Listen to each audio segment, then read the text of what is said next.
Hello students, you are welcome. This is Muhammad Rashidul Hassan Murad with you, instructor of English, Sitakundo Government Technical School and College, Chattogram. So at the very beginning of this session, I'd like to thank you all for joining me. Please keep your books and other necessary materials on the table and pay attention to the lecture. Dear learners, I hope you all have an idea regarding the surroundings of the village, which are full of natural beauty. What can you see there? For example, we can see the flowing rivers, tall trees full of fruits and flowers, green fields full of crops, blue sky where birds are flying, twinkling stars, and moonlight at night. I hope now you can imagine the beautiful scenery of a village in a vivid way. My dear students, I guess you already understood what I'm going to present today. Yes, you are right. I'll recite to you a poem titled Contemplation by John Carpenter. It is in Unit 9, Lesson 7. I hope you will enjoy the poem very much. Before going through the poem, I'd like you to look at the picture which is given at the very beginning of the lesson. So, what can you see? Yes, there is a picture of a landscape, and below the picture there are some questions, right? Okay, now we will discuss the possible answers of these questions. The first question is, why is the boy up in the tree? The answer is, the boy is up in the tree because he wants to see the surroundings. The second question is, what is he looking at? And the answer is, I think he is looking at a river, some sailing boats there. He is also looking at a distant village. The last question is, guess what he is thinking about?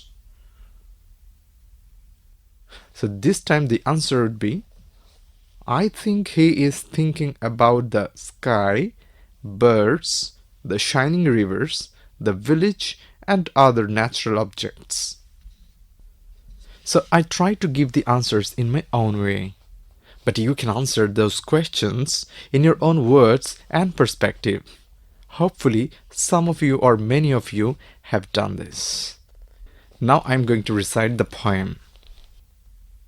Contemplation. For days and days I've climbed a tree, a dappled yellow tree, and gazed abroad at many things I've always wished to see.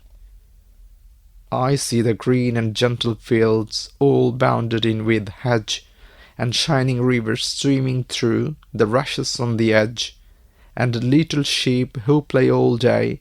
I watch them as they run, while far away the roofs of town are shining in the sun. I think it's very nice to sit so high and look so far. How very large the world can be. How many things there are. John Carpenter. Well, my dear students, at this stage of our class, I'll explain the poem to you.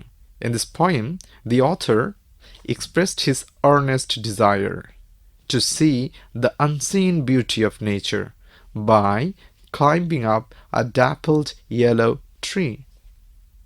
He wanted to do this because if he went at the top of the tree, maybe he could see the whole scenery from the top place.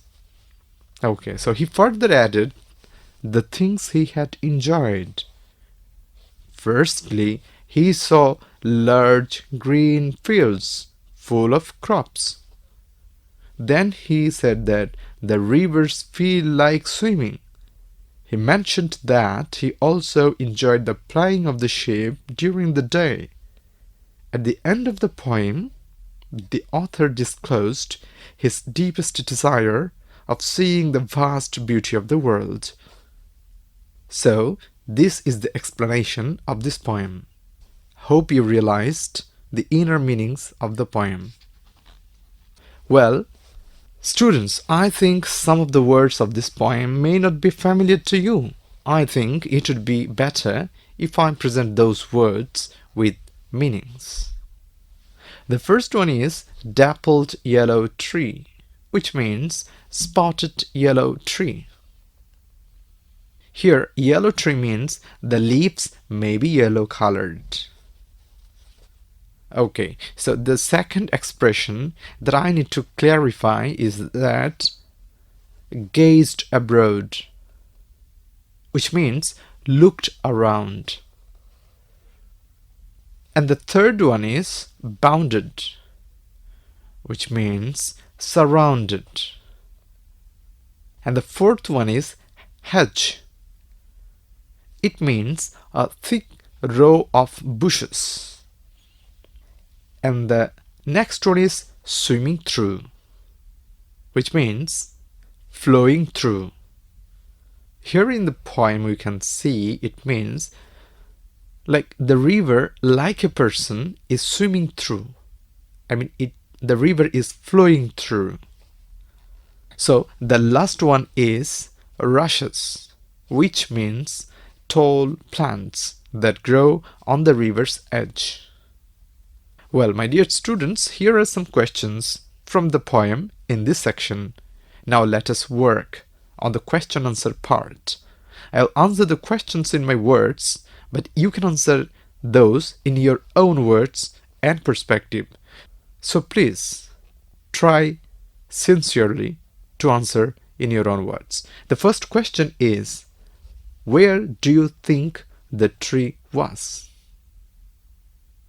So you may be thinking, well, so the answer of this question is, I think the tree was in an open area in a rural area. It was surrounded by fields, rivers, and many other natural objects. The second question is, what were the four things the poet could see from the tree?